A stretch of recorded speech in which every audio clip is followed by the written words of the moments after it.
अस्सलाम वालेकुम student of SS class 5 now open your book mathematics lecture number 44 है। Exercise 1.8 solve करनी है। ठीक है, तो क्या ऑपरेटिंग यूजिंग कर रहे हैं यहाँ पे ब्रैकेट ऑफ डिमास रूल के थ्रू हम एक्सरसाइज 1.8 सॉल्व कर रहे हैं। ब्रैकेट ऑफ डिमास रूल आपको पता है, सबसे पहले ब्रैकेट हो तो क्वेश्चन में ब्रैकेट को सॉल्व करते हैं, ऑफ हो तो ऑफ को सॉल्व करेंगे, डिवीजन है तो डिवीजन को सॉल्व करेंगे, मल्टीप्लिकेशन है तो मल्टीप्लिकेशन सॉल्व करेंगे, एडिशन है तो प्लस का क्वेश्चन है तो प्लस सॉल्व करेंगे और सब्ट्रैक्शन है तो सब्ट्रैक्शन सॉल्व करेंगे। ब्रैकेट ऑफ डिमास का मतलब क्या है? B for stand for brackets, O stand for of, D stand for division, M stands for multiplication, A stands for addition and S stands for subtraction. Question number 1 है, इसको solve directly करते हैं। Exercise 1.8 है। पहला question है 20 × 12 divided by 8। तो सबसे पहले हमने ये साथ में लिख लेना है पेंसिल के साथ ऑप्शन में ब्रैकेट ऑफ डिमास रूल। जब ये लिख लेंगे तो आपके लिए आसान क्वेश्चन को सॉल्व करना बहुत ईजी हो जाएगा। आप देखिए क्वेश्चन में ब्रैकेट है, नो, ऑफ है, नो, डायरेक्टली क्या आ रहा है? डिवाइड है ना, तो डिवाइड है तो सबसे पहले डिवाइड को सॉल्व करेंगे। 12 डिवाइडेड बाई 8 है तो इसको डिवाइड किया।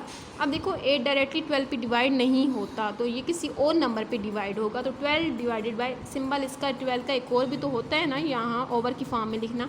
हमने 12 को 8 को ओवर की फॉर्म में लिख लिया है। तो लिखा है तो हमने इसे किसी थर्ड नंबर पे डिवाइड किया है। ये दोनों एक दूसरे पे डिवाइड नहीं होते तो हमने इसे किसी थर्ड नंबर पे डिवाइड किया है। तो वो थर्ड नंबर कौन सा है? 4 पे डिवाइड किया है। 4 3 = 12, 4 2 = 8। ठीक है, 4 3 = 12 एंड 4 2 = इसे डिवाइडेड बाय 4 कर देते हैं। यहाँ पे हम लिख देते हैं। तो इट्स मीन हमने क्या किया? 4 पे डिवाइड किया तो 4 3 = 12, 4 2 = 8। अब 3/2 आंसर आ गया। अब ये भी डिवाइड नहीं होते तो हम 2 को इसके डायरेक्टली 20 पे डिवाइड कर लेते हैं। ओवर की फॉर्म में तो इस पर डिवाइड हो जाएगा। तो क्या आ गया? 2 10 × 20। ठीक है, 10 × 3 = 30। आंसर आ गया हमारे पास। आंसर क्या है? 30 आ गया।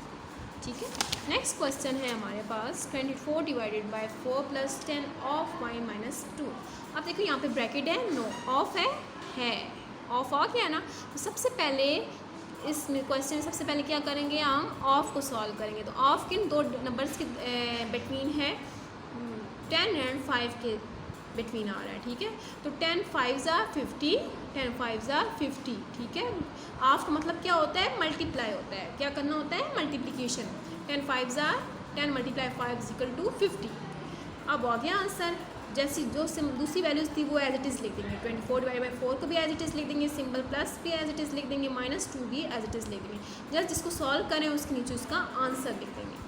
अब नेक्स्ट क्या है? 24 डिवाइडेड बाई 4 को सॉल्व करें तो 4 6 = 26। बाकी वैल्यूज़ को एज इट इज़ लिख देंगे। अब जिसका को सॉल्व किया उसका आंसर लिख दिया। 6 + 50 क्या है? 56 - 2 तो 54 आ गया। ठीक है, आंसर आ गया। ये बात ध्यान रखिएगा, जिसको सॉल्व करें उसके नीचे जस्ट उसका आंसर और जो बाकी वैल्यू रह गई है वो उसे एज इट इज़ लिखना है। ये नहीं उसे भूल जाएंगे, लिख ही नहीं, उसे मस्ट लिखना है। अब 98 डिवाइड बाई 7 था तो सबसे पहले 98 को डिवाइड किया 7 पे तो क्या आ गया? 14, 14 + 24 76 तो = 40। अब ब्रैकेट आ गई। सबसे पहले क्या करेंगे? ब्रैकेट को सॉल्व करेंगे। 18 × 5 है। अच्छा, ब्रैकेट में कोई भी सिंबल हो, प्लस का हो, डिवीजन को, सब माइनस का हो, मल्टीप्लिकेशन हो, कुछ भी हो, आपने उसे सॉल्व करना है। ठीक है, ये नहीं देखना कि पहले किसको सॉल्व करना है, ब्रैकेट को सबसे पहले सॉल्व करना है। उसके अंदर जो भी सिंबल यूज़ हो रहा है उसको हमने मस्ट सॉल्व करना है। 18 × 5 = 90। बाकी वैल्यूज़ को एज इट इज़ लिख देंगे। आप क्या करेंगे? नेक्स्ट स्टेप में हमारे पास डिवाइड को सॉल्व करना है। हमने ना ब्रैकेट ऑफ डिमास रूल है तो डिवाइड को सॉल्व करेंगे। तो डिवाइड कर लिया हमने और बाकी वैल्यू को एज इट इज़ लिख दिया। अब जो रह गया उससे हमने प्लस कर लें, 11 प्लस किया तो 11 आ गया। ठीक है, बहुत अच्छे से क्वेश्चंस हैं, सारे क्वेश्चंस बहुत आसान हैं, बहुत अच्छे से तैयार करें। होप सो आपको बहुत अच्छे से समझ आ गई होगी। एक और क्वेश्चन ये 6 वाला मैं समझा देती हूँ। इसमें ब्रैकेट भी है, ऑफ भी है, डिवीजन भी है, प्लस भी है, माइनस भी है, मल्टीप्लिकेशन जस्ट नहीं है। ठीक है, तो जो है उसको सॉल्व करें। सबसे पहले ब्रैकेट को सॉल्व किया तो 330 × 10 आ गया। बाकी वैल्यूज़ को एज इट इज़ लिख दिया। अब इसके बाद ऑफ को सॉल्व करेंगे। 10 × 8 = 80। बाकी वैल्यू को एज इट इज़ लिख दिया। 80 + 6 86 एंड -12 एज इट इज़ लिख दिया। 86 - 12 74। होप सो आपको बहुत अच्छे से समझ आ गया। Stay blessed. अल्लाह हाफिज़।